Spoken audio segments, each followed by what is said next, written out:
Hello, I am Courtney Cohen and welcome to my YouTube channel. This is my first YouTube video ever, and of course I have to do an introduction because that's where all stories begin. I am a Jew, I am an Anglo-Indian, and I'm a woman.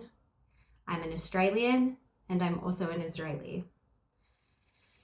I had a long journey to discovering how much I love the Jewish side of me.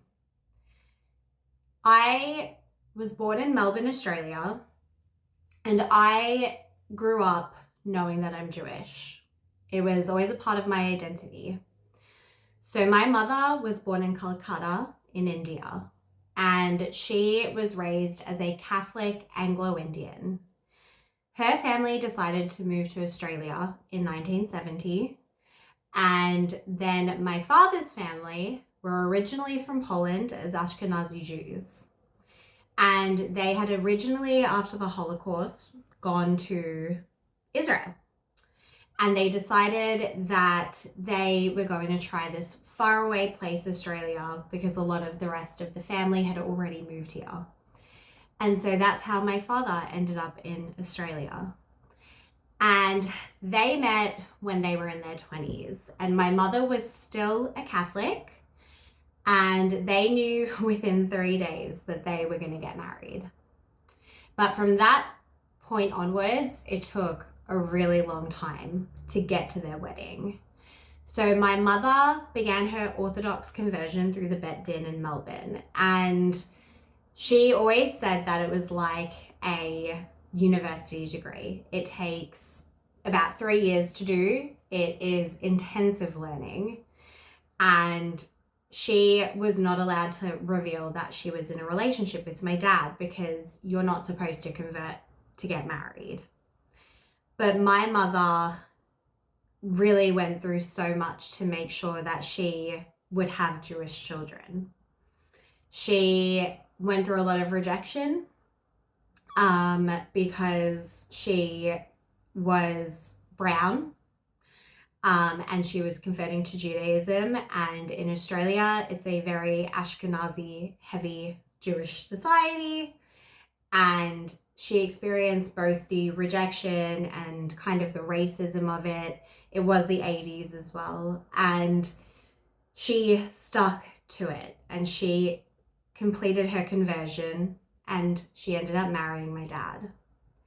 They could not have a chuppah because my dad is a Kohanim, which is like the ancient priesthood that originated in the Kingdom of Israel.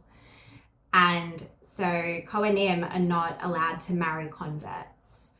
So they had a civil ceremony and they were married in the late 80s. And then my sister came in 1990 and I came in 1993.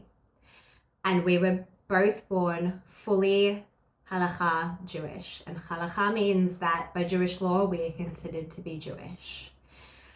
So my mother converted Orthodox, and then after they got married, she kind of stopped adhering to like the really strict Orthodox rules and they became more secular.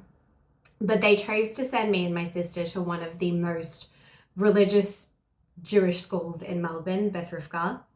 And so when my sister started going there, she really wanted to feel like she belonged. So she kind of forced our whole family into Orthodox Judaism.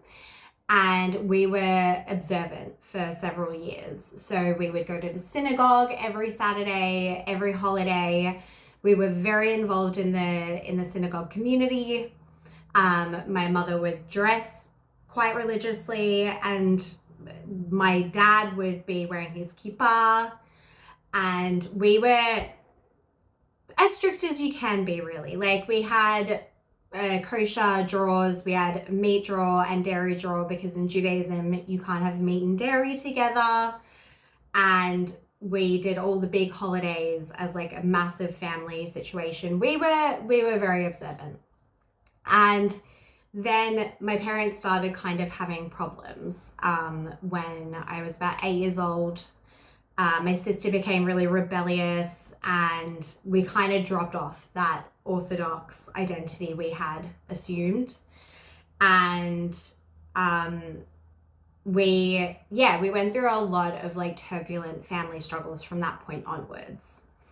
And my parents moved me to a public school by this point because I really struggled fitting in at the Jewish schools in Melbourne. I was one of the very few kind of like little brown children.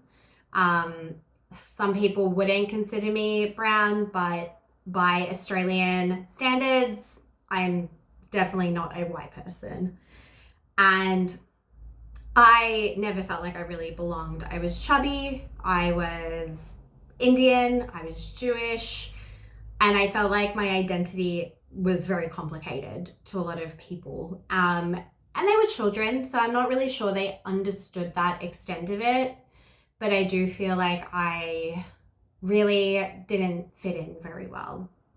So they moved me to a more secular Jewish school when I was around 8, and then by the time I was 10, they finally decided to move me to a public school. I also had a lot of difficulties learning language, so when they tried to teach me Hebrew or Yiddish, I was absolutely not having it. I did not want to learn a language. So I was moved to a public school, and that's when I started to finally kind of find my people, and I started to feel like I belonged somewhere, which was a really big deal for me. I am an introverted extrovert, so I really need the people around me to make me feel like comfortable and welcome to shine. So that started happening at the public school, and I started to kind of have those identity issues at that point because I, as you do, became the token Jewish friend. There were some other Jews at my public schools. I still lived in like a pretty Jewish area, but I definitely was one of the few. And not only that, I'm Indian. So there was a lot of jokes about it, how I'm a Hindu, even though we were not Hindu. And I definitely, I felt as though I really took on that identity because, you know, why not? You feel like you belong somewhere, so you start to embrace the tokenism that you get. So I took it on, and I would laugh with my friends, and I went through high school, and I wasn't super afraid to say I was Jewish at that point. I just kind of was. It was just factual, and I'm Indian, and great. It wasn't until I left high school and started going out of my circle of friends from school that I started to realize that anti-Semitism is very real and very existent in our world. I started going to clubs, R&B clubs, which were very like ethnically mixed. Like a lot of different ethnicities would go there. A really common question that you get in Australia is, what's your ethnicity? Because there's such a melting pot here of cultures. So it's not a rude question, it's just something you get asked, especially when you don't present as white. And so I would get this question a lot when I started going to clubs. And I would play the guessing game with my cousin, my Indian cousin, and we would give them 3 guesses. It was very rare that people ever got Indian, and it was never that someone got Jewish.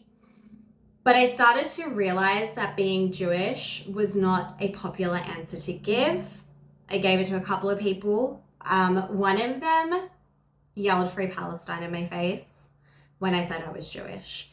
And he was a friend of mine, and he still is, actually. Like, we're not close friends, but he found out later on that he had like some Jewish identity in him, and he started to like research, you know, Israel and everything going on, and he actually realized how wrong he was, and we have still maintained this friendship. But in that moment I felt very unsafe to say that I'm Jewish, unfortunately. And So I started to tell people I'm Anglo-Indian and I'm Polish. Now, as Jews, you know that you're not actually Polish, you're not actually Russian, you're not actually German, you're not actually originating from those countries. So it was a way of hiding my Jewish identity, saying that my dad's family came from Poland. So I said I'm Jewish. I said that I'm Polish. And that was a real mask for me. I had a group of friends at this same club that I would go to, and my cousin ended up dating one of them, and they were a group of young Muslim men, and we were super close with them. And it was about 6 months in that my cousin was having a birthday, and we were staying at a hotel in the city, and all these guys were over, and there was one of them that I was particularly close to. And at some point during the night, I said to him, by the way, like it was in context, I'm Jewish. And he laughed in my face. And then he went inside to his mates and he's like, do you know that she's Jewish? And everyone's like, you're joking. And I was so upset by that because I felt like I trusted this person by this point. And they were laughing at me and asking me if I'm joking about being a Jew. And I was like, why would I joke about that? And I was about 20 at the time. And I couldn't fathom why anyone would think I was joking about being a Jew. It's like my brain always knew there was a risk at saying it. And I knew like about the Holocaust, about anti-Semitism, but I felt safe with these people. And I couldn't understand why they were laughing at me. And it was maybe about a year later, I was working as a travel agent and I was at dinner with a bunch of my colleagues. And I had said to a guy at the table that my dad was born in Israel. And he started to attack me, like verbally, and started asking me all these questions about the Israel-Palestine conflict that I was not educated in at the time. And our boss had to actually say to him, you need to calm down or you need to leave, because he started getting so verbally abusive towards me. And I was not strong enough or aware enough at the time to really defend myself. So that was just another example of why I should not tell people I'm Jewish or that I have any connection to Israel. And then I had a boyfriend, and he came from a very progressive family. They travel a lot and they like to consider themselves very well traveled. And I remember his mum once having a go at me, yelling at me, because she thought Israel was bombing Syria. And this was during the Syrian civil war. Once again, I was not fully aware. I was 21 and I couldn't defend myself during that conversation. And then it wasn't long after that, we went to his grandmother's house. And as we were leaving, he told me, I actually haven't told my grandmother you're Jewish. And I was like, why? Like, I didn't understand why he felt he had to hide that. And he was like, oh, you know, she's old and she's an Anglican and I just think she wouldn't understand. And I was like, but I am your girlfriend. And at this point, I felt like, you know, he was the love of my life. And I was like, how are we going to hide this forever? This is crazy. And that was really hard for me to digest, that my own boyfriend would not tell his grandmother that I was Jewish or defend me, really.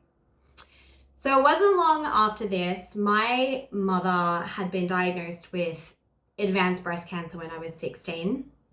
So it had already been 5 years, nearly 6 years since she was diagnosed. And she passed away in October of 2015. That was obviously very hard for me. I was very close with my mom.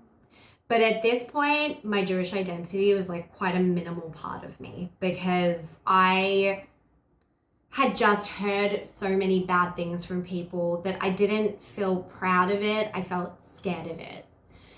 And my sister had already gone on Birthright. Birthright is a 10-day program that young Jewish people go on for free to Israel, and we visit all the historical and holy sites in Judaism.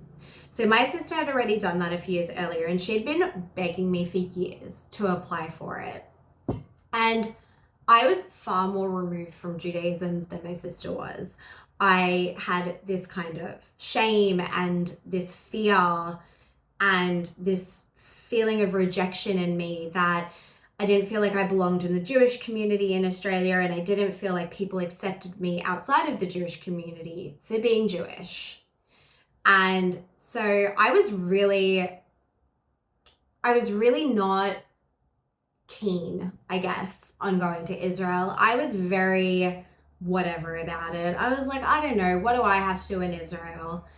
And just before, a few months before my mom died, I had applied for Birthright because all I was thinking was it's a free trip to Europe.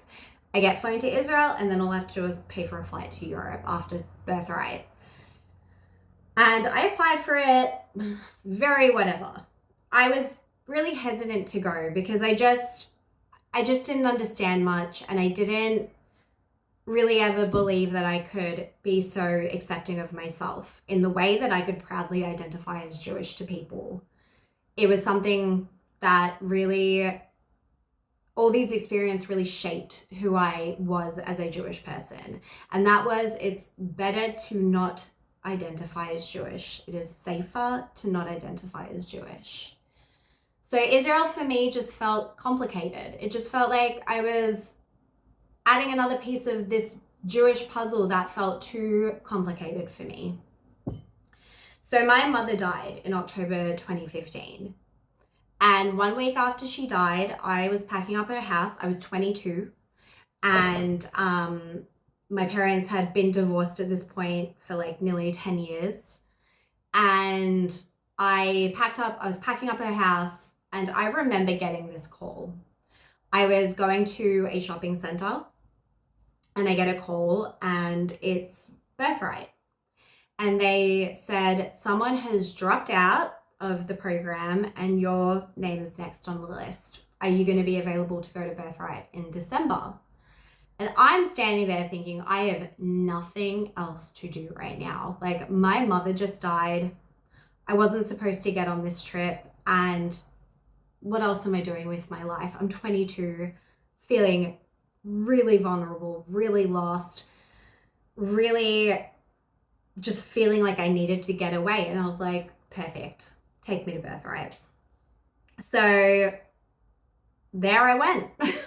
In December, I think it was December 27th, I packed my big backpack, and I was prepared to go on this, like, I think it was 2 or 3 months round trip to Israel. I was going to go to Europe and then come back to Australia. I still had my boyfriend, and the same boyfriend that would not tell his grandmother I'm Jewish, and he went on a holiday with his brother. So I went off to Israel, and I remember the feeling of looking out my window. I was in the window seat, and I can see the Magen David on the plane, like on the wing, and it was sunrise over Tel Aviv, and like I teared up. And this was a really unexpected reaction for me because, like I said, I didn't have any inclination to go to Israel. It just wasn't a priority for me. And I felt overwhelmed with emotion. And I got off that plane, and I had made some friends, and we started in the Golan Heights near the border of Syria. And the more days that passed, the more I started to feel a pride growing in me. And I remember the exact moment that I felt this need to carry on my Jewish heritage. We had just been at Yad Vashem. Yad Vashem is one of the biggest Holocaust museums, and it's in Israel. It's in Jerusalem, and it is really beautifully built. It takes you on this kind of like journey through the Holocaust. And my family had survived the Holocaust. They had escaped to Russia. I didn't have a lot of people I lost, but when it came to the Holocaust, there was always something in me that felt really affected. And I believe in this kind of stuff, but I really believe that in my past life, I was in the Holocaust. And after we left Yad Vashem, I was sitting next to my new bestie on the trip. And I said to her, I think I need to marry a Jewish man. I don't think I can marry a non-Jew. And at this point in my life, I had only dated non-Jews. I had only been in a relationship with non-Jewish people. And I decided in that moment, I have to marry a Jew. So it was a couple of days later, it was New Year's Eve, and we were not supposed to drink alcohol on that trip, but because it was New Year's Eve, they kind of made an exception. And I had some wine, and I remember seeing the security guard standing in the corner. So every birthright trip has a paramedic and a security guard. Obviously Israel can be quite turbulent in terms of its security situation. So we have security guards protecting us. And there was this security guard standing in the corner, and he was all alone. And I went up to him and I introduced myself, and his name was Shachar. And then I went on with the rest of my night, and I was like, yeah, cute security guard, cool. And then it was a couple of days later that we were hiking Masada, which was a really special experience for me. And as we were coming back down, me and Shachar were talking, and I mentioned to him that my Hebrew name is Esther. And so he said to me, oh, so you're born around Purim, and it's like you're named after Queen Esther. And I'm like, no, actually, I'm born in July. He's like, oh yeah, what date? And I told him the date, and he's like, no way. And he pulled out his ID. I pulled out my ID. And we are born on the same day in the same year. And here I am thinking he's already really cute, and like, I have a boyfriend, so I'm like, oh yeah, he's cute, but whatever. And the minute that I saw that we are born on the same day in the same year, and with the time difference, he's 5 hours older than me, I knew he was my soulmate. It was instant. I'm like, he's the one. Like, what are the chances that I was not supposed to be on this trip? His security guard company did not usually do Taglets. That was the only one they did. And so he was not even supposed to be on that trip. And I was like, what are the chances that I have flown like to the other side of the world completely, and this is who I've met? So from that moment forward, I think both of us were aware that something special was happening there. And we both broke up with our partners. Mind you, we're 22 years old, so we're very young. And we're like, even if we're not meant to be, we know that there is something special here. And at that point, I had booked my trip to Europe. So we finished up Taglit, and I was leaving for Europe, and I was devastated because I was in Israel. Like, I didn't want to go to Europe anymore. I didn't want to be anywhere else. I was home. And it was the first time in my life that I had looked around and seen other people that look like me, like Jews of color. Because growing up, like I said, very Ashkenazi centric community here. There's a couple of like darker Jews, but I didn't know about Mizrahim, so Middle Eastern Jews. I didn't know about Sephardim, which are like the Spanish, like originating Jews. I didn't know about Beta Israel, the Ethiopian Jews. I didn't know about Bnei Israel or Cochin Jews, Indian Jews. I didn't know any of this. It's not things that you're taught in schools. And so I was in this place for the first time in my life where I felt like I belonged. These are my people. They have the same personalities as me. We're loud and outgoing, and I'm not too much or I'm not too little, and I'm brown like a majority of them. And even like the fact that I'm Ashkenazi, I still really identify with Ashkenazi culture. So you have that whole mix in there for me that I'm like, oh my gosh, I belong here. And I just want to also put in here a disclaimer. Ashkenazi Jews are not white. They are white presenting, but they are not white people. No matter where Ashkenazi Jews have been, they have never been considered white. Just want to make sure people are aware of that. I'm talking about skin color as it is, like being presented. So I felt so belonging. And of course I had met Shahar. But alas, I had to go to Europe because I'd already planned it.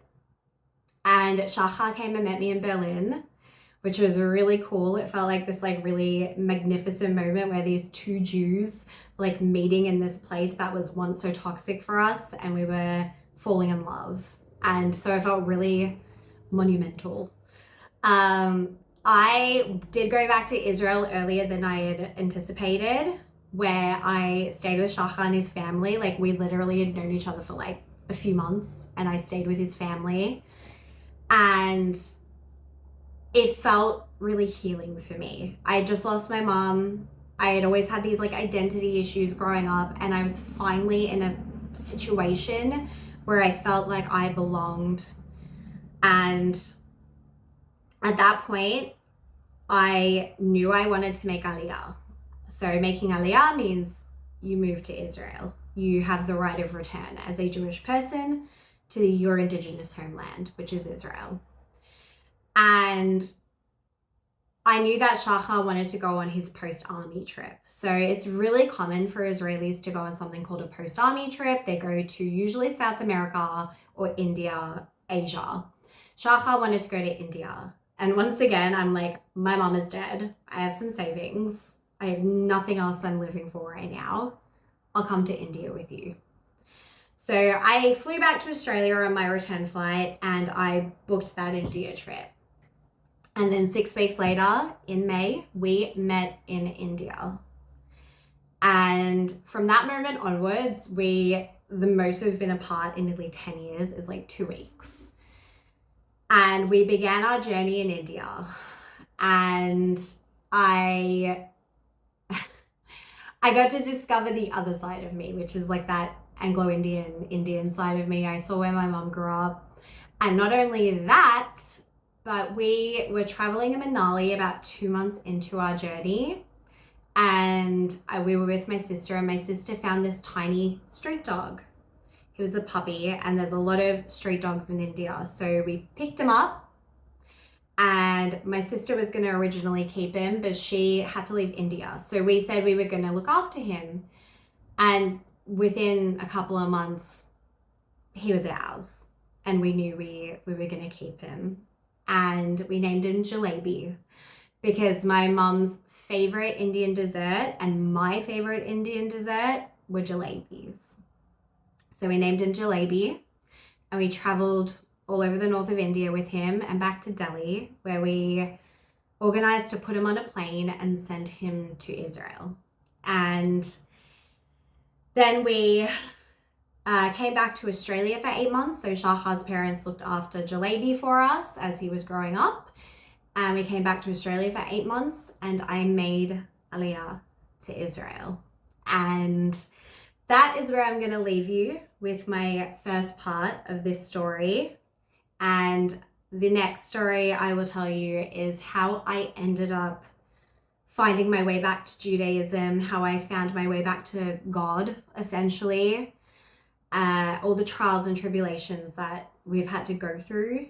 And I hope you stick with me for that one. And if you made it this far, thank you so much for paying attention and taking interest in my story. This channel is going to be incredible, and I'm really excited for it. So stick around, guys. Thank you so much. And I'm Courtney Cohen, and I will see you on my next video.